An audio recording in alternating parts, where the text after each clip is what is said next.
Actually, that is a question easier for you to answer than for me to answer. Where do you find yourselves today compared to pre-2014? I can't answer that for you. As far as I am concerned, my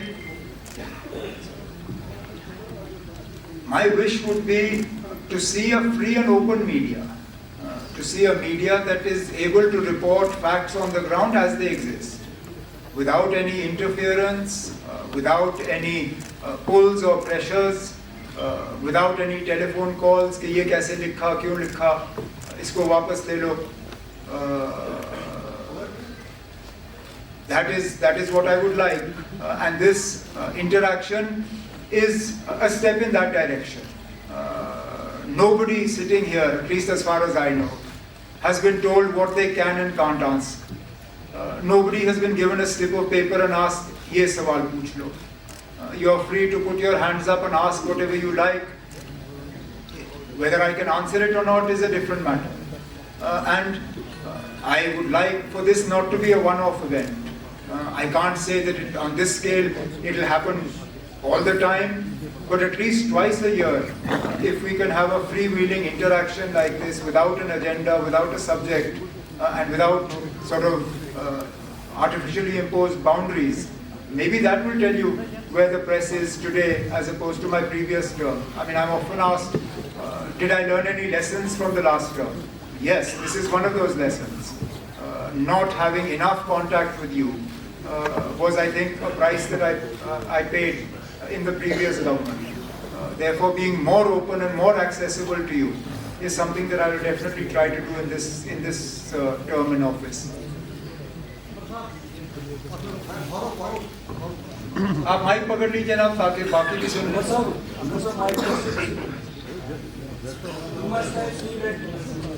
There is a concern among people that their land is going to take away. For example, you must have seen Anantnag, Pulwama, and Badgaon protesting that a new railway line is being built which is dispossessing them from their productive land, agriculture, horticulture, and a ring road is being expanded. Now a satellite colony there is a proposal for it, and NIT expansion in Pulwama. So a delegation from that village also met you. So how are you assuring the people from this concern? Because the agriculture department already has said that this is the productive land has shrunk in Kashmir. So what's the assurance from you to these farmers? ये इस सवाल की अपनी अहमियत है और मैं समझता हूँ लोगों की परेशानी, खासकर ज़मीन को लेके. हम अपनी ज़मीन बढ़ा नहीं सकते और ये वो ज़मीन है जो बहुत मुश्किल हालात में शेख मोहम्मद अब्दुल्ला ने लोगों के हवाले किया और अब उनसे वो ज़मीन वापस ली जाए. मैं समझता हूँ मुश्किलात, लेकिन तरक्की को भी रोका नहीं जा सकता. Development will also have to go hand in hand with the concerns that people have. Now, to the best extent possible, we will have to ensure that whatever routes are selected, whether for roads or for railways, are on non-productive lands. Not all our lands are highly productive, but those that are, we should, to the fullest extent possible, avoid taking them over for any development projects. अब जहाँ तक NIT की आपने बात की, ये सही है कि एक वफद मुझे मिलने आया. They are concerned कि उस ज़मीन पे उनके बादाम के बागात वगैरह हैं. मैंने तो उनको इतना ही कहा, मैंने कहा अगर वहाँ के लोग NIT नहीं चाहते हैं तो हम इसको कहीं और ले लेंगे जहाँ लोग चाहते हैं. Not everybody is opposed to development here. There are areas where there is unproductive land that can be used for this NIT. So if the people of Pampur or Pulwama or any of those areas collectively, not 5 or 6 people, collectively if the people of that area do not want NIT to be located there, we'll find another location. If we can locate a central university somewhere, if we can locate an AIIMS somewhere, we'll find place for NIT also. अगर पुलवामा को नहीं चाहिए, कहीं और ले लेंगे. और भी जिले हैं यहाँ पे ना. There are other districts that will welcome it with open arms. I don't want to take names here, but an MLA of a party not associated with the government. जब पुलवामा में बात हुई उन्होंने मुझे फ़ोन किया, कहा ना अगर उनको वहाँ नहीं चाहिए मैं आपको ज़मीन ले दूँगा, मेरे यहाँ छोड़ दीजिए, मेरे यहाँ लगाइए ये NIT. वैसे भी हमारे यहाँ कुछ नहीं हुआ फिलहाल. So there are places where we can locate this, but we'll have to find a balance between our development needs and also protecting our productive agricultural land. साबित हो एक अच्छे मौके पे ये साल जो है इसकी शुरुआत हो रही है. मैं अपनी जगह याद करने की कोशिश कर रहा था कि जो 6 साल का अरसा मेरा वज़ीर आला की कुर्सी पर रहा, 2009 और 2015 जनवरी के दरमियान, क्या इस तरह का कोई इस बड़े पैमाने पर मीडिया के साथ इंटरेक्शन रखा गया था या नहीं, और मुझे याद नहीं है कि इस तरह का हमने कोई प्रोग्राम जो है रखा था. बीच बीच में आप सबों से मुलाकात तो होती रही, लेकिन वो किसी न किसी या तो हादसे के बाद या मुद्दे को लेके आज जो है ये आपके साथ जो इंटरेक्शन, और ख़ासकर हमने लफ्ज़ भी मुझे अफसरों ने कहा कि इंटरेक्शन का लफ्ज़ जो है वो सही होगा. अगर हम प्रेस कॉन्फ्रेंस कहते तो आम तौर पे प्रेस कॉन्फ्रेंस जो है किसी ऐलान के साथ जुड़ा होता है, किसी मौके के साथ, किसी इवेंट के साथ या किसी बड़े ऐलान के साथ. इस मौके पर हालांकि सोशल मीडिया पे मैंने देखा कि हमारे तरफ से कोई बड़े ऐलान होने जा रहे हैं, कोई ऐसी बात नहीं है ना. मैं सबसे पहले तो शुरू में ही ये क्लियर करना चाहता हूँ कि यहाँ पे हम कोई बड़ा ऐलान करने के लिए नहीं बैठे हैं. हम बैठे हैं यहाँ पे आप सबके साथ एक इंटरेक्शन करने के लिए, जो कि हमारा फ़र्ज़ भी बनता है. हमने पहले दिन से कहा है कि लोगों की चुनी हुई हुकूमत है और हम चाहते हैं कि लोगों के साथ एक तालमेल बना रहे, हम अपनी बात लोगों तक पहुंचाएं और लोगों की बात जो है हम तक पहुंचे. और इसके लिए सबसे बड़ा और सबसे अहम जो ज़रिया है वो मीडिया है, और इसलिए आज का ये जो ये प्रेस इंटरेक्शन जो है इसका आगाज़ किया गया. कोशिश की जाएगी जब आपके सवाल आएंगे तो as honestly as possible we will answer them.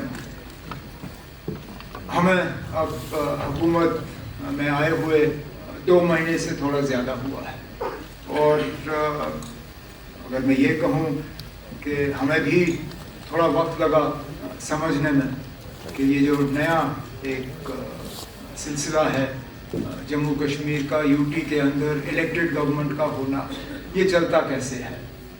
हम सब जो यहाँ आपके सामने बैठे हैं कहीं ना कहीं हमारी हुकूमत में रोल रहा है, लेकिन उस हुकूमत और इस हुकूमत में ज़मीन आसमान का फ़र्क है. तो ये समझना कि हमारी ज़िम्मेदारी कहाँ पे शुरू होती है, कहाँ पे ख़त्म होती है, राजभवन की ज़िम्मेदारी कहाँ शुरू होती है, कहाँ ख़त्म होती है, इन चीज़ों को समझना अभी भी हम समझ रहे हैं, लेकिन थोड़ा सा इसमें वक्त लगा थोड़ा एडजस्ट करने में. और आम तौर पे अगर देखें तो मुझे नहीं लगता है कि हमें ज़्यादा तकलीफ़ हुई. मुझे लग रहा था कि बहुत मुश्किल होगा समझना और इस हालात में काम करना, लेकिन हालात हैं जो हैं, और आम तौर पे मुझे लगता है कि ठीक ठाक तरीके से जो है हमारी शुरुआत हुई. हम अपने इलेक्शन से पहले किए गए वादे जो हैं उन पे हम कायम हैं. हम अपनी जगह मान के चलते हैं कि जिन वादों के बुनियाद पे लोगों ने हमें हुकूमत बनाने की इजाज़त दी, मैंडेट दिया, उनसे हम मुकर नहीं जाएंगे. कुछ ऐसे वादे हैं जिनको हमने फौरी तौर अमल में लाने की शुरुआत की है. कुछ के लिए जम्मू कश्मीर का निज़ाम और हमारी जो स्टेटस है उसको बदलाना जो है वो बहुत ज़्यादा ज़रूरी होगा. हम उम्मीद करते हैं कि जम्मू कश्मीर का यूटी रहना ये एक टेम्पररी फेज़ है, वक्त की बात है. जम्मू कश्मीर के लोगों ने बढ़ चढ़ के अक्टूबर के इंतखाबात में हिस्सा लिया, और हिस्सा लेने के बाद मुल्क की क़यादत ने जम्मू कश्मीर के लोगों की तारीफ़ की, कहा कि उम्मीद से ज़्यादा लोगों ने इलेक्शन में हिस्सा लिया। अब हम जम्मू कश्मीर के बाशिंदे, हम जो यहाँ के रहने वाले जो हैं, अब हम उम्मीद कर रहे हैं कि इलेक्शन में लोगों ने हिस्सा लिया, अब उसका कुछ ना कुछ तो लोगों को इसके बरक्स मिलना चाहिए। और सबसे बड़ा वादा जो जम्मू कश्मीर के लोगों के साथ अगर मरकज़ी हुकूमत ने किया है, वो जम्मू कश्मीर को दोबारा रियासत का दर्जा वापस देने का वादा है। तो हम उम्मीद करते हैं कि इसमें वक्त नहीं लगेगा। वैसे भी अगर आप देखें तो लगभग 1 साल पहले जब सुप्रीम कोर्ट ने 370 के मामले में अपना फैसला सुनाया था, तो उस वक्त स्टेटहुड को लेके उन्होंने कहा था कि एज सून एज पॉसिबल, मतलब जितनी जल्दी हो सके। अब 1 साल हो गया है, तो हम तो मानते हैं कि 1 साल जो है वो एज सून एज पॉसिबल के लिए काफ़ी है, और जल्द से जल्द जम्मू कश्मीर को रियासत का दर्जा जो है वो वापस मिल जाएगा। हम अपनी जगह यहाँ पे अगर हैं तो लोगों की खिदमत करने के लिए हैं, लोगों के जो एस्पेक्ट डेवलपमेंट को लेके जो लोगों की उम्मीदें हैं, गवर्नेंस को लेके जो लोगों की उम्मीदें हैं, उन पे उतर आने के लिए हैं। लेकिन हमें इस बात का भी एहसास है कि सबसे बड़ी हमारी जिम्मेदारी अगर है तो वो लोगों के जज्बात और एहसासात का जो है हमें उनका कदर करना होगा, और लोगों की जो उम्मीदें हैं, जो एस्पिरेशंस हैं, उनको रियलाइज़ करना होगा, उन पर उतर आना होगा। तो बहुत सारे ऐसे सूरत हाल हैं जो हमें विरासत में मिली हैं, और मैं जानता हूँ कि उनको लेके सवाल तो आ ही जाएंगे। तो फिलहाल मैं एक एक करके उनको यहाँ छेड़ूंगा नहीं, लेकिन जैसे जैसे आपके सवाल आ जाएंगे तो कोशिश की जाएगी कि जवाबों के ज़रिए जो हैं मैं उनको एड्रेस करूं। अगर मुझको छोड़ के बीच बीच में मेरे जो यहाँ पे ऑनरेबल मिनिस्टर साथी बैठे हैं, अगर इन्हें भी इनके महकमों के